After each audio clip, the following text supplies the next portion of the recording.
आज उमंग को बहुत खांसी हो रही थी। आप ना आज रात को उसे काढ़ा जरूर पिला देना।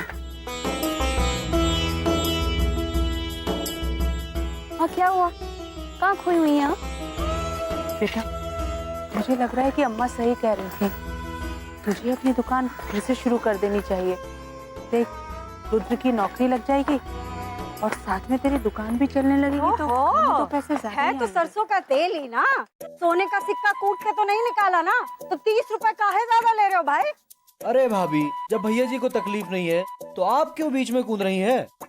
सन्नो भाभी, धंधे के वक्त टाइम की खोटी मत करो। अरे हमें सुना रहा है, सन्नो ने दुनिया देखी है, लूट मचा रखी है। राशन के चावल 35 रुपए कब से हो गए? हाँ, ग्राहक देख के भाव बताता है, निकालो चप्पल। देखिए भाभी जी, हम भी धंधा करने ही बैठे हैं। अरे फोकट में देवर मत बन, नहीं तो देंगे कान के नीचे। जो हिसाब से बनता है ना वही लो। भैया जी अब आप ही समझाओ ना, दुकान लेकर बैठा हूँ, अगर किलो पर 2 रुपया नहीं कमाऊंगा तो अपना घर कैसे चलाऊंगा? अब घबराइए मत, आपको आपका सारा पैसा मिल जाएगा। अब मुझे बताइए आपके हिसाब से कितने हुए, बताइए। ओ दानवीर तरन, इसके मगरमच्छ के आंसुओं पे मत जाओ। सन्नो भाभी गरीब आदमी है, थोड़ा बहुत पैसे कमा लेगा तो क्या जाएगा आपका? अरे वो गरीब है मिस्टर, तो तुम कौन से कुबेर हो? और ये कोई गरीब शरीफ नहीं है। अरे दिखने में गरीब है, घर के अंदर मलाई रबड़ी ठूसते हैं। हाँ पैसे मेरे हैं, आपको क्या प्रॉब्लम हो रही है? My problem mister, I for justice. हाँ, अनाज नहीं बेचते, ठगी का धंधा चलाते हैं ये। अरे वो तो कन्हैया बता रहे थे हमें, ये गौरी थी जो अपने दुकान पर सही दाम पे सामान देती थी, तो तुमसे ब्याह करके दुकान भी ठप हो। अरे शन्नो भाभी क्या हो गया? अरे कुछ नहीं हुआ। गौरी यार समझाओ इन्हें, सामान लिया है, पैसे तो देने पड़ेंगे ना। अरे पैसे देने से कौन मना कर रहा है? बस जो सही बनता है वही लो ना। शन्नो भाभी वो क्या है ना, रुद्र से किसी का भी दुख देखा नहीं जाता है, बस इसीलिए वो परेशान। सुनहरी, तू ही समझा गौरी को कि जब सन्नो बोल रही है तो बीच में ना बोला करे। हाँ तो नथु भैया सही दाम लगाओ, नहीं तो सामान वापस रख। अरे ठीक है, ये लीजिए, 10 रुपए कम देना। 10 रुपए ज्यादा देंगे, लेकिन तुम 50 रुपए कम करो, नहीं तो हम चलते हैं दूसरी दुकान पर। अरे नहीं, रुकिए, जो मर्जी है वो दे दीजिए, ठीक है? अब आया हूँ पहाड़ के नीचे, जो मर्जी नहीं, जो हिसाब है वही देंगे। हाँ, ये बिस्किट हुआ, चावल 250 रुपए। 250 रुपए ना, 250 रुपए से 1 पैसा ज्यादा मत देना इसको। हाँ, लुटेरा कहीं का। बड़ी जालिम औरत है यार। तू ये ले रख 300 रुपए पूरे, ये ले। सुन लिया हमने, आई जाले। यस, तुम्हें ऐसे खुला छोड़ दे तो तुम तो सारा पैसा लुटा दो ना, फिर हमारे अगले महीने का किराया का क्या हो? ठन गोपाल। अरे नहीं शन्नो भाभी, देखिए आप किराए की चिंता बिल्कुल मत कीजिए, वैसे भी कुछ दिनों में रुद्र को एक अच्छी नौकरी मिल ही जाएगी। वो MBA है, आपका किराया आपको टाइम पर मिल ही जाएगा। अरे MBA होगा अपने घर का, इसके नाक पे 24 घंटे गुस्सा हो, उसे कौन सेठ नौकरी देगा?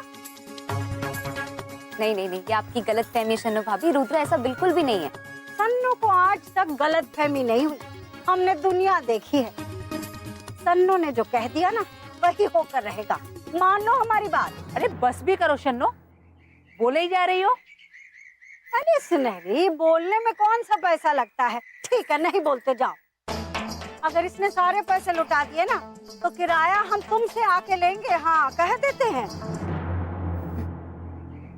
रुद्र क्या तुम भी ना, इस मोहल्ले में 2 लोग मुझे बिल्कुल पसंद हैं। अब उनमें एक तो शन्नो भाभी, दूसरा कौन है? दूसरी भी शन्नो भाभी है।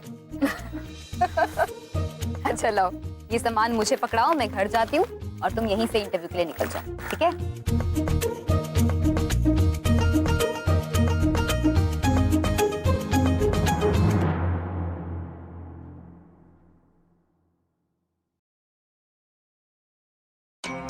माँ जी, आपके पीठ पीछे इस घर में बहुत कुछ गलत हो रहा है। जो हुआ उससे गलत और क्या हो सकता है केतकी? मेरा रुद्र घर छोड़ के चला गया, मुझे गलत समझा। ससुर जी नाराज होकर अपनी टूर पे निकल गए। अब इस घर में बचे हो तुम और रत्नेश। अगर तुम दोनों को भी इस बूढ़े को नहीं झेलना तो तुम दोनों भी जा सकते हो। चले जाओ, सब चले जाओ। अब देखो ना, मेरे पति को मुझसे दूर रहकर खुशी मिलती है तो उन्हें दूर ही रहने दो। मेरे छोटे बेटे को इस घर से दूर रह के खुशी मिलती है तो जाने दो ना उसे। मेरे बड़े बेटे को मुझे बेइज्जती करके आनंद मिलता है तो लेने दो उसे। इन सब बातों का अब मुझ पे कोई फर्क नहीं पड़ता। मैंने सबसे बड़ी गलती की कि उन सबको उनकी मर्जी के खिलाफ बांध के रखा। क्या मिला मुझे? कुछ नहीं केतकी। इससे बेहतर होगा कि उन सबको उनके हाल पे छोड़ दिया जाए और मेरे बच्चे कुछ ही दिन भगवान के सहारे गुजार लूंगी मैं।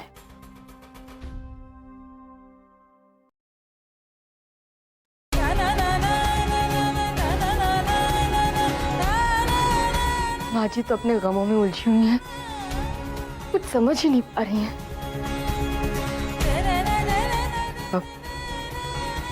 अब मुझे ही उस अलमारी से घर के कागजात निकालने होंगे।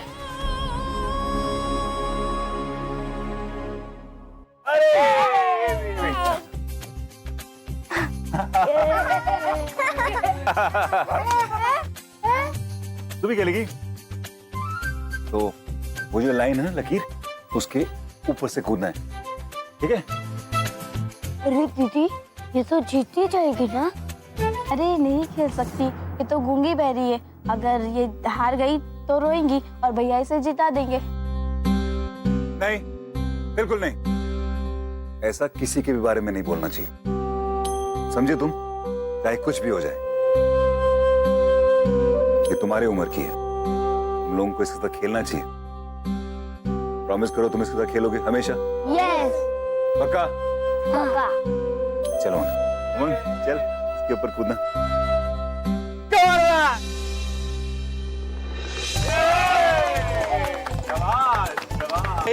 तालियां तालियां तालियां। अंकल, मैं सबसे हाई जंप किया था तो फर्स्ट प्राइज मेरे को ही मिलना चाहिए ना? मुझे। एक मिनट सबको मिलेगा।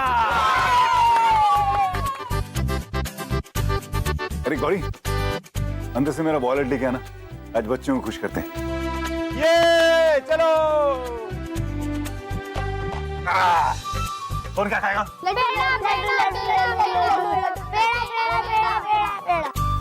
तुम भी खाओ। कितना हुआ? गौरी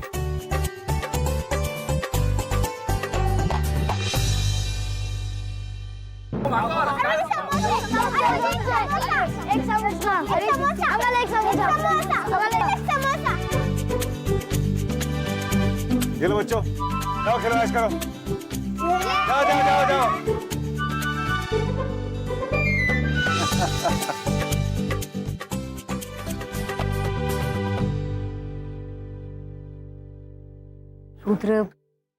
रुद्र देखो, मैं जानती हूँ कि तुम्हारा दिल बहुत बड़ा है, लेकिन इन हालातों में इस तरह बिना वजह पैसों को खर्च करना ठीक बात तो नहीं है ना।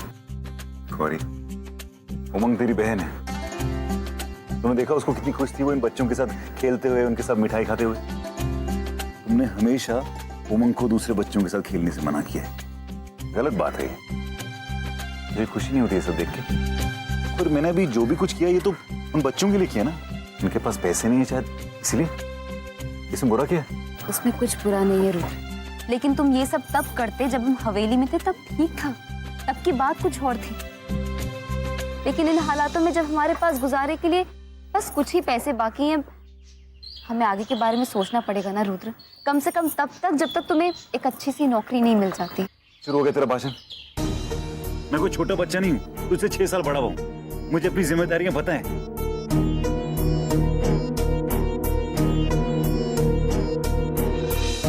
मैं कैसे समझाऊं रुद्र, कि इन हालातों में बिना पैसों के इस मतलबी दुनिया में जीना कितना मुश्किल है। लेकिन तुम्हारे सर पर तो हमेशा गुस्सा रहता है।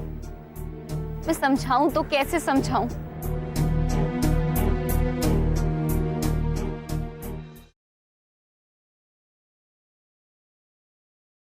गौरी, चिंता मत कर, मेरे पास पैसे हैं। सच में दिखाऊं?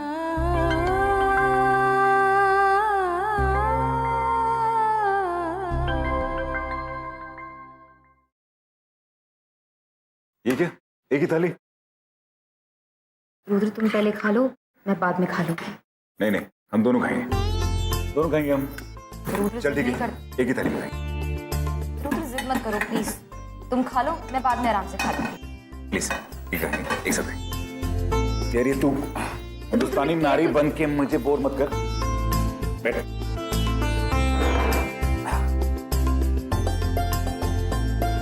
बार मैंने तेरे साथ गुस्से में बात की, उसके लिए सॉरी। चल अब खा।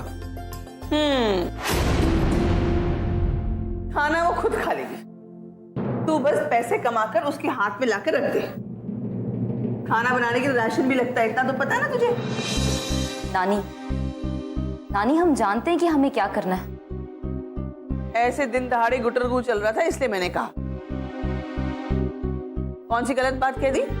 जिंदा रहने के लिए पैसे तो कमाने पड़ेंगे ना, ऐसे थोड़ी काम चलेगा। नानी वो नौकरी ढूंढने के लिए ही गया था। अरे मैंने ही उसे खाना खाने के लिए घर पर बुलाया है, इसके बाद भी वो इंटरव्यू देने के लिए तो जा रहा है ना। ओहो मैडम जी, कोई मंदिर का प्रसाद थोड़ी है कि हाथ फैलाए और नौकरी हाथ में आ गई। अरे धूप में चक्कर काटने पड़ते हैं ऑफिस के, ऐसे थोड़ी मिलती है नौकरी। आप चिंता मत कीजिए नानी, मैं सब कुछ संभाल लूंगा। मुझे अपनी जिम्मेदारी का एहसास है। तो देखो लेक्चर देना चाहता है। रुद्र खाना तो खा लो। भूख नहीं मुझे। रुद्र मेरी बात तो सुनो प्लीज। रुद्र देखो, नानी की बातों को दिल पर मत लो, तुम जानते हो उन्हें कड़वा बोलने की आदत है। रुद्र प्लीज खाना खा लो, उसके बाद चले जाना। रुद्र बात तो सुनो प्लीज। मुझे भूख नहीं लगी गौरी। रुद्र मोहल्ले में रहने वाले लोगों को एक दूसरे को नसीहत देने की आदत होती है। जब तक किसी की जिंदगी में टांग ना अड़ाओ या किसी को नीचा ना दिखाओ, उन्हें चैन नहीं मिलता। लेकिन तुम क्यों परेशान होते हो रुद्र? देखो, तुम ये सोचो कि हमारे आसपास कोई है ही नहीं, और पैसों की टेंशन तुम बिल्कुल मत लो रुद्र। जब तक तुम्हें नौकरी नहीं मिलती है, जितने पैसे बैग में पड़े हम उससे गुजारा चला सकते हैं। देखो, अगर फिर भी तुम्हें नौकरी नहीं मिलती है तो हम अपनी दुकान खोल लेंगे।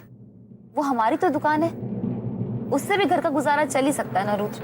फिर भी अगर नौकरी नहीं मिलती है, मतलब तुझे कुछ डाउट है क्या मुझे नौकरी नहीं मिलेगी? नहीं रुद्र, मेरे कहने का वो मतलब नहीं था, तुम गलत समझ रहे हो। मैं ये कहना चाह रही थी कि जब तक तुम्हें अपनी मनचाही नौकरी नहीं मिलती है, तब तक हम गुजारा दुकान खोलकर भी चला सकते हैं। और आखिर वो अपनी दुकान तो है रुद्र। ठीक है, कल ये दुकान शुरू, ताकि तेरी नानी मुझे दिन रात ताने मारते रहे। गौरी, मैं अब नहीं चाहता कि तू एक भी दिन काम करे। तूने बहुत मेहनत कर ली, अब घर की जिम्मेदारी मैं उठाना चाहता हूं। वैसे भी पति का फर्ज होता है कि घर की सारी जिम्मेदारी उठाए। मैंने तुझसे कहा था ना। हे राम, ये अभी तक यही है। मुझे लगा ये इंटरव्यू देने चला गया होगा। अरे तेरे हिसाब से इंटरव्यू लेते हैं क्या लोग? काम को मिलते हैं गौरी। रुद्र, नानी मैं जानती हूँ ये आपसे होगा नहीं, लेकिन फिर भी अगर हो सके ना तो प्लीज अपना मुंह बंद रखने की कोशिश किया कीजिए। वो पहले ही नौकरी को लेकर परेशान है और आपने उसे और दुखी कर दिया। तू शादी के बाद सारी तमीज भूल गई है क्या? हाँ? अभी तक तो कोई मेरा मुंह बंद नहीं करा पाया, अब तू करेगी? देख खरी, तू अच्छी तरह जानती है मैं खरी बोलती हूँ। आप बात खरी कर रही हैं नानी, लेकिन आपके कहने का तरीका गलत है। आप देख लीजिएगा नानी, वो दिन दूर नहीं है जब रुद्र को नौकरी मिलेगी और आपका मुंह अपने आप बंद हो जाएगा। वाह वाह वाह, कब आएगा वो दिन? हाँ? ये तो वक्त ही बताएगा नानी, क्योंकि मुझे रुद्र पर पूरा भरोसा है।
माँ जी,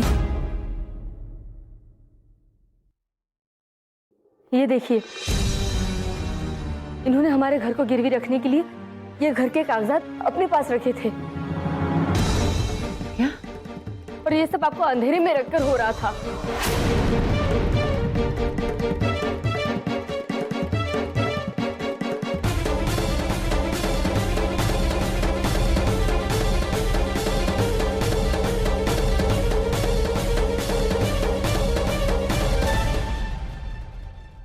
अपने बेटे के जाने के गम में मैं इतनी अंधी हो चुकी थी कि अपने ही घर में इतना बड़ा नुकसान हो जाता और मुझे भनक तक नहीं पड़ती।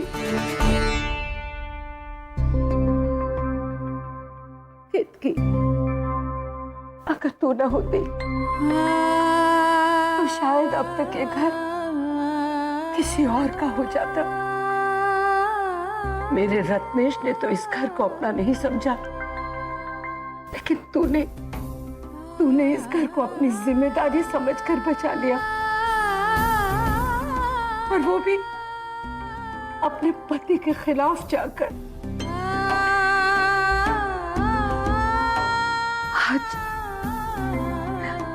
आज मुझे इस बात की शर्मिंदगी हो रही है कि इतने साल मैं तुझे पहचान ही नहीं सकी और कोसती रही तुझे बच्चे के लिए।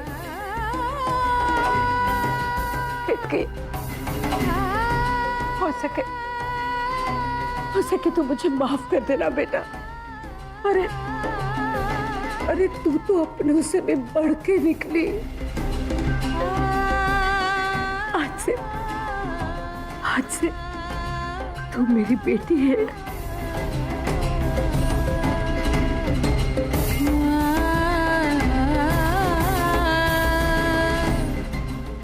अब मैं चुप नहीं रहूंगी।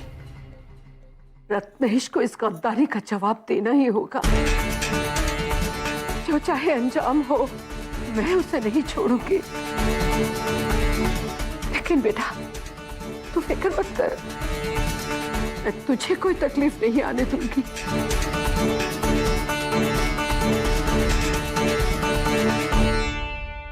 अरे ओ गौरी, सब्जी ना बनाइयो, हम तुम दोनों के लिए A1 करेले की सब्जी लेकर आए हैं। सही है शर्मा भाभी, सब्जी भी आप अपनी जैसी लाई हैं। हाँ तो भाई तुम्हें इन्फॉर्म कर देते हैं हम कि कड़वी सब्जी सेहत के लिए अच्छी होती है, जैसे कड़वा सब फितरत के लिए। करेला डे की डॉक्टर अबे।